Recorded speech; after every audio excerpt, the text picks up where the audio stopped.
Okay, does that work? Good. I will, Marta has already spoken of the challenges, and I'm not going to repeat them. But I do just want to say that despite everything, the Ukrainian diaspora was very active in raising Holodomor awareness from the time of its occurrence. So since 1933, the diaspora has been very active and has not allowed this issue to be forgotten.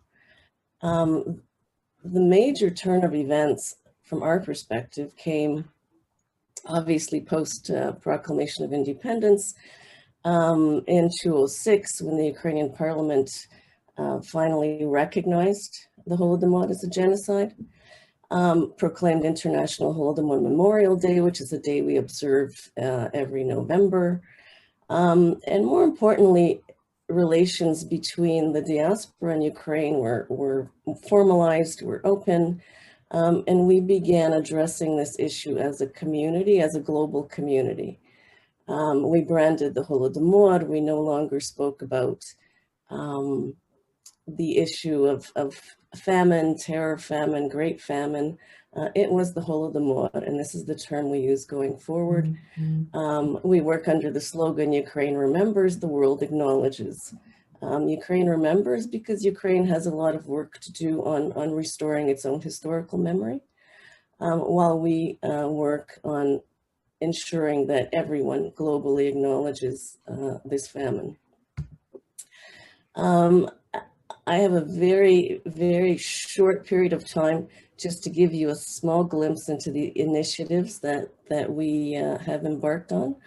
And in 2008, we had a very huge project where we sent a remembrance flame. As you can see in this picture, it looks like an Olympic torch, and it actually is very similar, where we built a torch that we sent around to 33 countries of the world physically, and holding events, public events, as the one you see here. That's a photo from Toronto City Hall.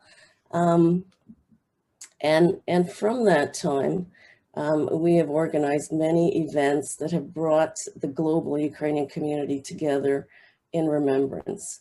It became an issue of engaging locally while acting globally.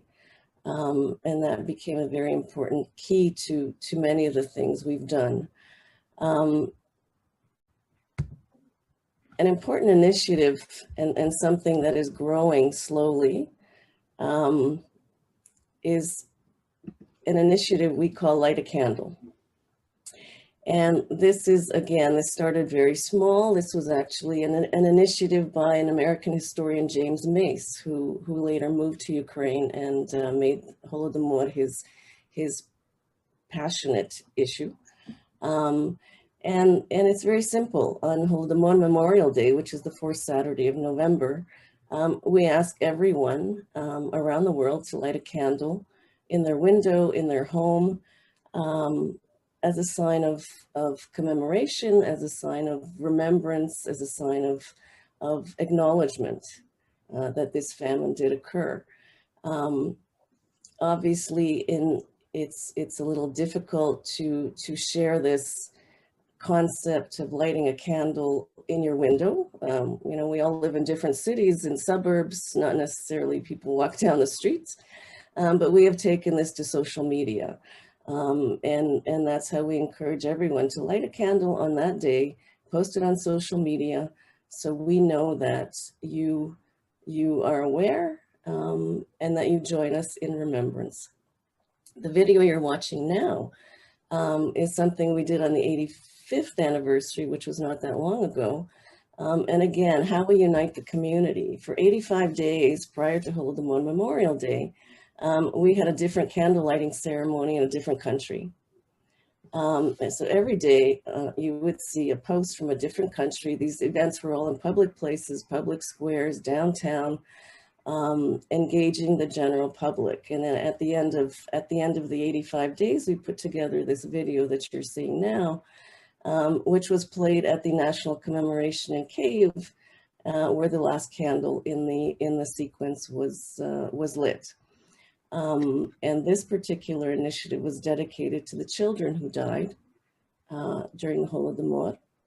And all of the names you're seeing on the screen are names of children who perished during 1932-33.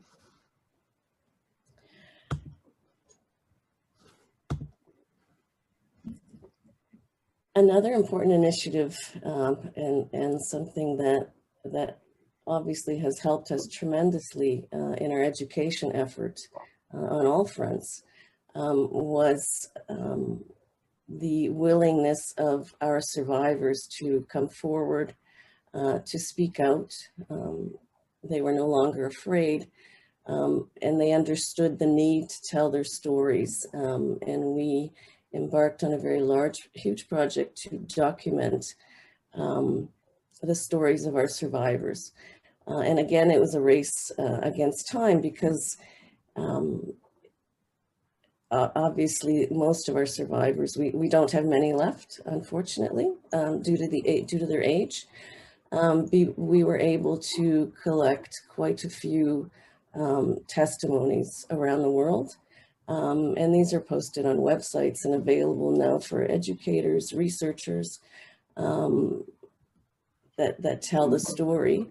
And it gives us a better understanding of the Holodomor, its consequences on individuals, on families, and on a nation. And I'm also very proud to announce that last year, the Ukrainian World Congress launched the Global Holodomor Descendants Network. So this is our effort to engage the descendants of our survivors and to ensure that these stories are continued, remain alive, and continue to educate. Another initiative that I'd like to bring to your attention is the Holodomor Mobile Classroom. And this is a Canadian initiative. It's in Canada. It's a state-of-the-art interactive multimedia environment. We call it our Holodomor bus, but it is a vehicle that travels from school to school. Students get on board and they have an opportunity to learn about the Holodomor in a very engaging, interactive setting. And I include this in this presentation because we also use it to generally raise awareness. It travels to communities, community events, community festivals, wherever there's an interest. So it's proved to be a great tool. The other thing we've come to understand is the power of art. And we have many projects around the world that tell the story of the Holodomor through art and engaging other audiences. And one I just highlight here because this is probably our most famous. It's been internationally acclaimed. It's an art installation by a Canadian artist, again, Lesya Marushchuk. You can go on her website to learn more about her art, but the pieces of her work have been in exhibits in Europe, in Korea, in North America. It's currently in Ukraine. We will be making sure it travels Ukraine, where it also needs to share the story, as well as through other countries as we approach the 90th anniversary in several years. And the last initiative I wanted to bring to your attention is the Holodomor Museum in Kyiv.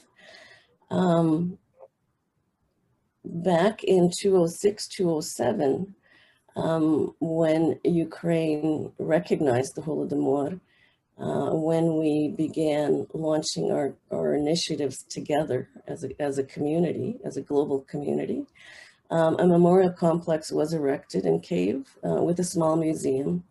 And now we're very pleased that now this museum isn't going into phase 2, and it is being developed into a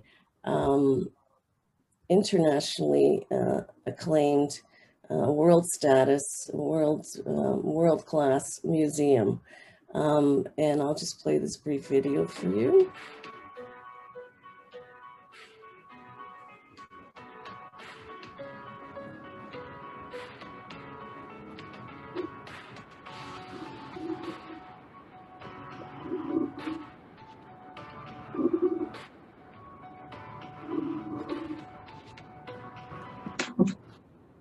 And as you, oh, sorry, I want to stop it. So I wanted to stop the sound for a second. As you watch this, I just wanted to emphasize one very important point is that the development of this museum is a global initiative, and it is a public-private venture, and it is being erected as a joint project by the government of Ukraine, civil society in Ukraine, and the Ukrainian diaspora. So we're very proud of this initiative, and we're looking forward to it as well, being opened in several years with the 90th anniversary.